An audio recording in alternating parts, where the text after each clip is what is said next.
Estados Unidos lo invade en 1915 y se retira en 1934, pero esa intervención, sus efectos se prolongaron por muchos años y se produjo algo que pocas veces se comenta. Siempre cuando se habla de la devastación del medio ambiente haitiano, se culpa mucho a la política de los gobiernos haitianos de repartir la tierra en pequeñas unidades minifundistas. La verdad es que las compañías madereras norteamericanas jugaron también un papel muy importante, terminando de liquidar, de devastar el bosque haitiano, lo que se conoce como el Bois Tombé. En la Primera Guerra, una buena parte de la madera que se usó por las tropas norteamericanas en la Primera Guerra Mundial salió de Haití, y esa política siguió por muchos años. Después la comunidad internacional cerró los ojos frente al hecho de que en Haití se implantó una de las dictaduras más tenebrosas de todo el continente. Desde 1956 hasta 1986, 30 años, de una dictadura que terminó de incomunicar a Haití. El continente vio eso como una expresión propia de los haitianos, de exotismo, fue indiferente, y los norteamericanos, con Cuba en revolución, prefirieron jugar una política, una real política de apoyarse en la dictadura de Duvalier para mantener a raya los grupos de izquierda, los grupos revolucionarios. Entonces, a nadie le debe sorprender que con esa realidad, que repito, se reforzaba por las luchas internas terribles que se libraron, especialmente de carácter racial, pues la política haitiana giró mucho sobre las contradicciones raciales. A nadie le debe sorprender que Haití terminara siendo una zona de desastre ecológico, una zona de desastre sanitario, y que en términos gubernamentales pasara a ser una especie de gobierno sumamente débil, despacio y controlado más por grupos, por mafias internacionales. Eso lo sabe la comunidad internacional, lo sabe la potencia, lo saben los organismos internacionales y lo sabe gente aquí. Pero yo creo que el mundo en general no sabía, no tenía una idea clara de la magnitud del drama haitiano. Ha habido en cierta manera lo que yo llamo una especie de conspiración de silencio para ocultar esa realidad. Y el terremoto del 2010 tuvo un efecto importante en términos de ayudar a que gente que no estaba al tanto de esa realidad empezara a entender qué estaba pasando ahí. Antes del terremoto, Oxfam Internacional ya hablaba de la crisis humanitaria, de que había millones de haitianos que estaban al borde de la inanición. Entonces esa es una realidad que no podemos obviar. Pero ¿por qué, si la comunidad internacional y las potencias saben eso, no actúan en consecuencia? Bueno, hay un primer problema, que es el problema de costos. Reconstruir Haití cuesta mucho. Es un esfuerzo descomunal. Hay que invertir muchos recursos para poder reconstruir ese país. También hay un tema escabroso, un tema urticante: las responsabilidades históricas. Esto que yo acabo de decir de la responsabilidad de la potencia, hay mucha gente que no quiere que eso se recuerde. Y por eso es fácil entonces tratar de atribuirle al vecino culpas, maldades, crímenes de todo tipo. Pero la realidad original, primaria, del derrumbe del Estado haitiano lo ocasiona la política de la potencia. Entonces, las responsabilidades históricas también hay mucha gente que no quisiera que se recordara. Incluso las responsabilidades de países que no son potencias y que tienen obligaciones especiales con Haití.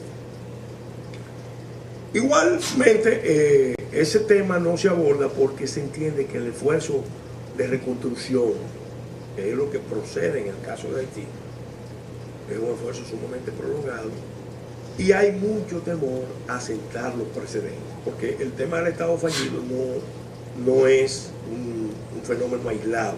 El orden global que tenemos incluso está provocando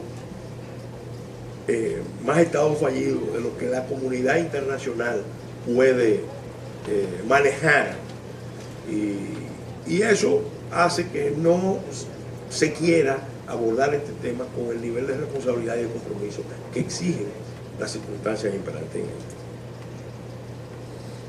Por eso, en 1986, cuando sale Duvalier, Haití entra en un periodo de turbulencia, juntas militares, gobierno muy efímero, que se prolonga hasta el 91.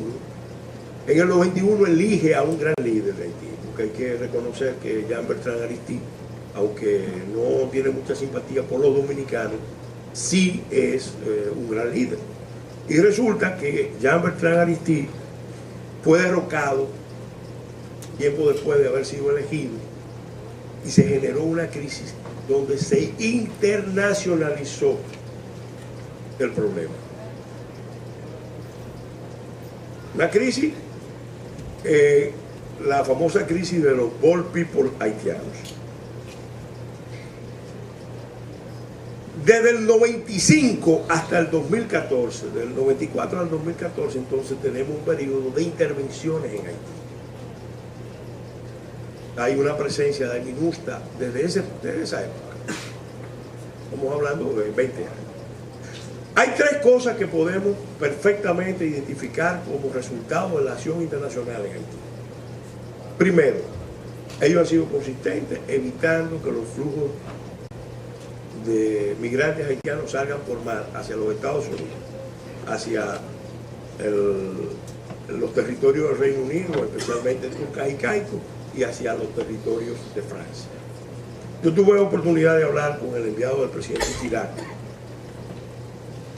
Regis Debray, en el año 2004, y él me dijo claramente: miren, los dominicanos pueden estar tranquilos, Francia no tiene ningún interés de trabajar para la fusión de los dos países, pero sí les puedo decir que Francia necesita a República Dominicana para evitar que los haitianos lleguen a los territorios de Guadalupe, Martinica y Guyana.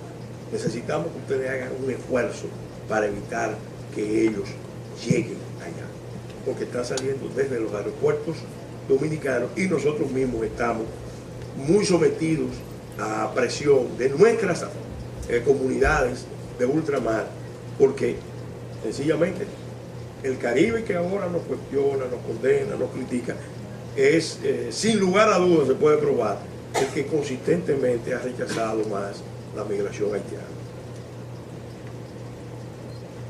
Una segunda acción de la comunidad internacional en Haití que se puede identificar y probar de manera fehaciente es el hecho de que se han empeñado en mantener gobiernos de extracción o de apariencia democrática.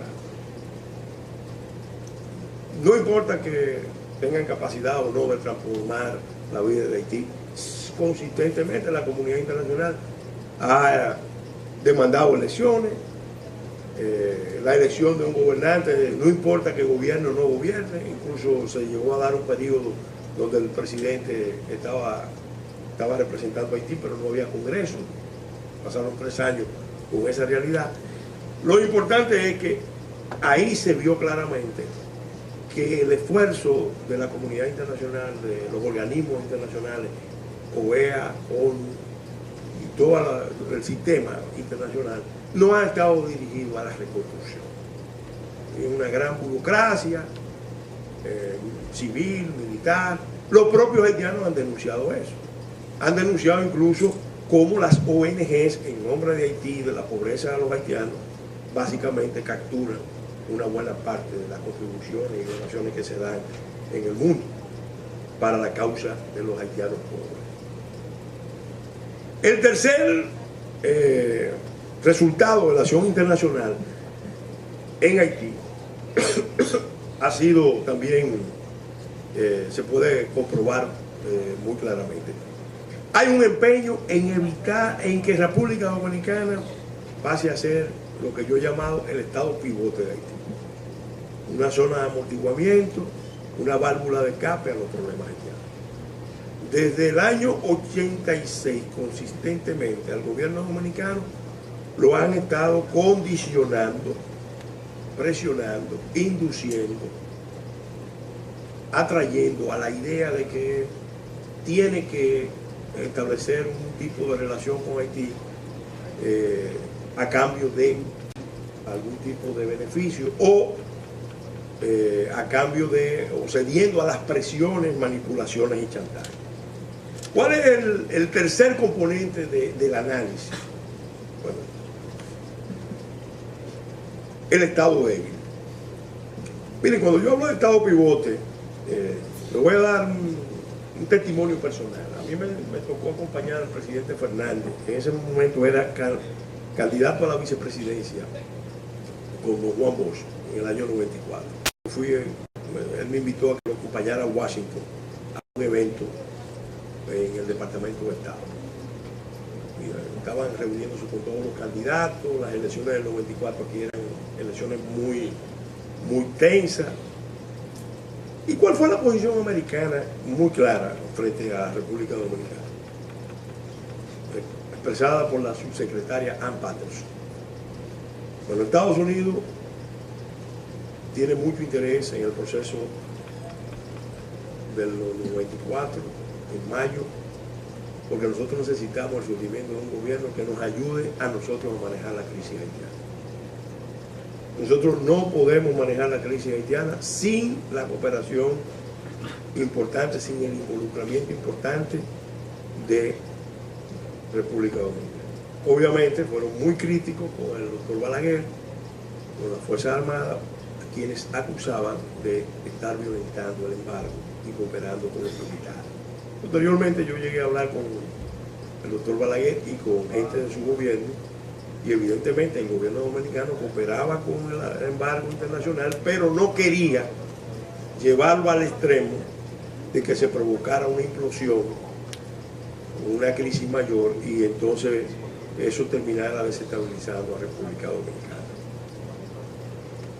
Esos son episodios que la historia va a tener que esclarecer. Hay muchos datos, muchos testigos, y van a ayudar a entender muchas cosas. Yo ahí básicamente percibí claramente el enfoque norteamericano. Después lo hablaba con uno de los que estaba en esa reunión y me dijo claramente: Estados Unidos es un país con muchos intereses en el mundo y normalmente va a la zona donde hay fuego. No desarrolla diplomacia preventiva, sino diplomacia de bomberos. Cuando hay crisis, van, intervienen y juegan un papel ahí de estabilización y luego imponen soluciones. Entonces, ¿qué pasa? Nosotros somos un Estado débil, relativamente funcional, pero un Estado con muchas debilidades. Una de ellas es el hecho de que tenemos un modelo de desarrollo capitalista, de lo que podríamos llamarle capitalismo salvaje. Ese es un problema muy serio. Un Estado que tiene dificultades para identificar, cuidar sus fronteras, para aplicar sus leyes. Miren cómo el propio presidente Medina, defendiendo con mucha hidalguía y mucho valor al país, tiene que reconocer que en materia laboral la regla del 80-20, el Estado Dominicano no la cumple. No la cumple. El Estado Dominicano incluso en esta crisis ha tenido dificultades para identificar los intereses estratégicos de la República Dominicana, y además hay un déficit importante que yo lo he apreciado, no en este tema solamente, sino en muchos otros temas. Hay un temor al ejercicio de la autodeterminación, de la soberanía, en las clases dirigentes del país. Y eso tiene muchas explicaciones, pero no lo vamos a tratar ahora.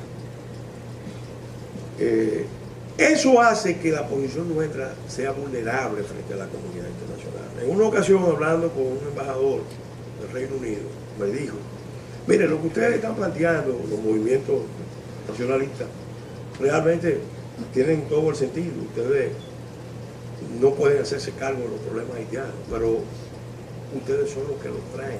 O sea, el país es el que lo está trayendo. Los militares están permitiendo que lleguen, los sindicatos no protestan, las ONGs los atraen. Entonces, ustedes tienen que definir, porque en la comunidad internacional, la política internacional es implacable. El país que no defienda sus intereses, y defender sus intereses empieza por aplicar su constitución y sus leyes, pierde respeto y pierde reconocimiento. Y después les resulta difícil defenderse frente a la comunidad internacional. Entonces, ese tema es sumamente importante.